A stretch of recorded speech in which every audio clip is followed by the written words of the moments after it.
Naitwa Boniface.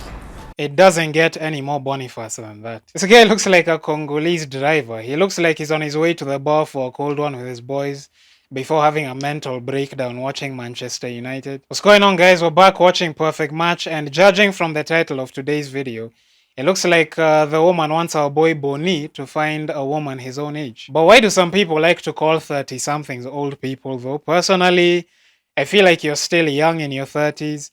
Then when you hit 40, you're middle-aged. And finally, when you hit 50, you should turn yourself in at the nearest Natural History Museum. Before we hear more from Boni, let's get a quick word from the sponsor of today's video. Babes. Yeah? Can you buy me a PS5? I was balling. Like, can you buy me a PS5 now?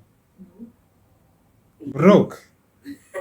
So, unatafuta dema na kaje? Mimi natafuta chali ako confident, ako ambitious, na mwenye ako na do na anajua nini anafanya kwa maisha. So basically, this woman is looking for a rich guy who has his shit together. A lot of guys like calling out women who are only interested in money, but if you're honest about it like this woman is, I don't think it's a problem. Money and material things aren't exactly the best foundation to build a relationship on, in my opinion, because if and when the money runs out, then what, you know? But if that's what you're looking for, by all means, do you.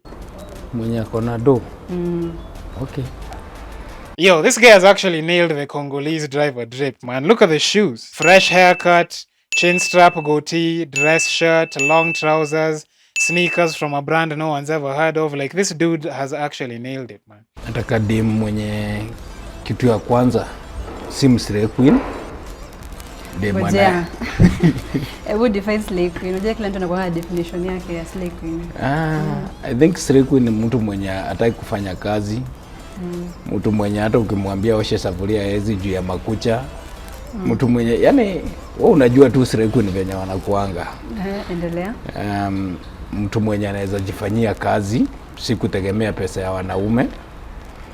Mtu mwenye Bro, the look on her face was just a mixture of hurt, disappointment, embarrassment. Like, soon as he mentioned that he wants a woman who won't depend on his money, like, she knew it was over. Both of these people have laid out their preferences, and it's clear that they're not compatible in that respect. So now, the shithousery can begin. unaweza fua Nafua. Nguo zangu. zako. Kwa hivyo hata ukipata mtu huwezi muoshea. Si umesema anajifanyia kazi zake. Wewe kwanza uko na pesa? Niko na pesa but ni zangu. Sasa si zetu. Hata mimi nikifua na nguo zangu. Si zetu. Mimi niko na pesa zangu. Na sileti mtu mwenye atakuja kutumia pesa zangu. Sasa wewe ukidate na mtu huwezi mpea pesa? No.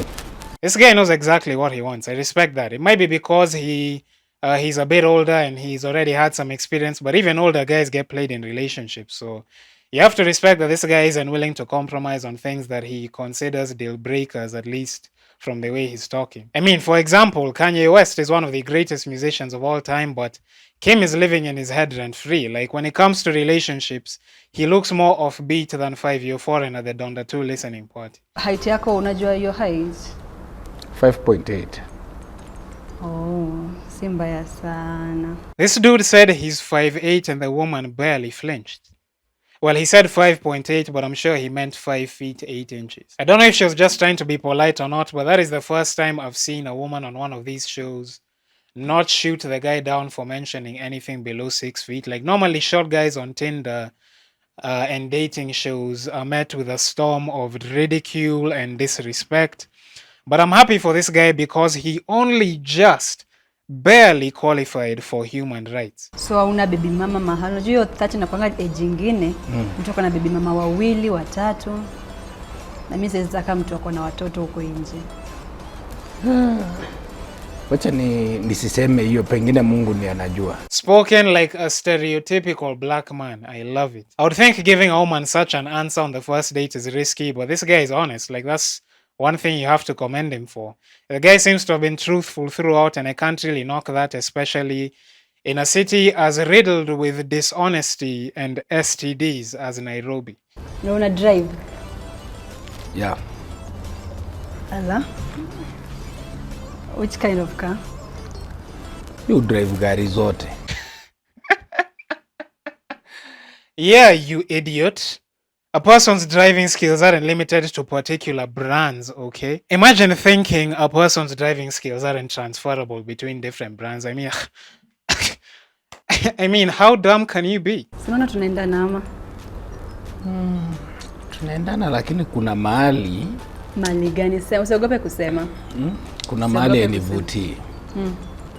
Venye umejipaka rangi kule, makucha kulefuka. Hii ni kazi ya Srequeen, si ya bibi. And the old man mindset finally comes out. How is this guy 30 talking like he's 65? I don't get what so many guys in Kenya have against makeup. Like, most of the time I hear these notions that it's misleading or it means that the woman only cares about looking good. That's just the way a lot of women express themselves when they go out. You know, they put on some makeup and some nice clothes because it makes them feel good. It's a confidence thing. I feel like men using lotion and Vaseline is kind of like putting on makeup.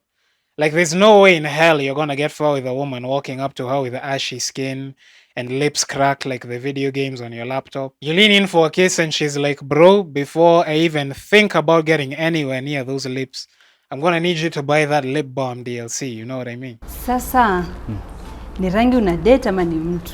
That's why ndio nasema like yangu ya kwanza, punguza rangi, makucha, juu sana kazi yenye nitakupa ni ya shamba. First of all, hapo nayo hapana.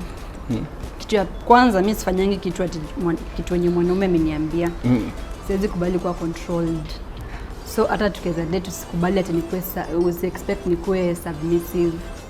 So siwezi ati kata ati juu ameniambia. Yeah, I agree. If she doesn't want to fully submit to her man and she wants to keep putting on her makeup and her nails, that's her business. At the end of the day, it's down to what each person wants. Like I said before, these two just don't go with each other's preferences, so all you can do is pack it up and move on to the next one. Mtu anafanya kazi za shamba, mtu hakai vizuri, anda tafuta uko ushago, utapata, msosho utapata. Uko sure nitapata. Kwa nini nisipate kutoka huko?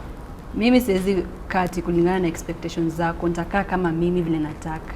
She does have a point. I mean, Nairobi isn't exactly the place to look for a traditional housewife who's gonna dress conservatively and completely submit to your will as the man. That's like going to a government office looking for good service or going to DeVry University looking for an education. Kuna mahali ya ufai hapo kwa sura, kuongea kwako hiyo sawa, lakini hapo kwa matendo hatuandani. Wewe ni mtu utalimit mtu kulingana hata na dress code. Utamwambia sijui asivae nini. Kuna kama na hiyo type wewe. Itategemea. Maanake sitakubali tena niharibu jina pale kanisani kwa sababu ya nguo yenye unaenda naye kanisani. This man has a reputation to uphold in the house of the Lord. You will not sully this man's name amongst the congregation with your long nails and your tight jeans and your t-shirts with sleeves that don't cover the elbows. All this is two people that want different things in a relationship. They have preferences that don't match, and that's okay. You move on to the next one. Don't forget to leave a like and a comment if you enjoyed the video. Helps your boy out to the algorithm and all that good stuff.